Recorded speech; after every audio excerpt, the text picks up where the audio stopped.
Chegamos, Bill. Chegamos. Olha aqui essa bicicleta, esses dois aqui.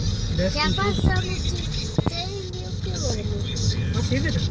Tô vendo, amor. Caramba.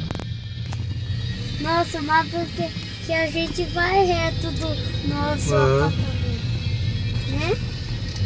Né, pai? Bora pra cá, porque perto de nós. A gente tem um monte de coisa pra levar. Buzina. Não precisa buzinar. Tá cansado? Eu não. Eu não. Nem um pouquinho. Tá cansado? Não.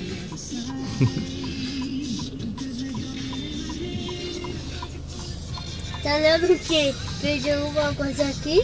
Eu não. Chegamos.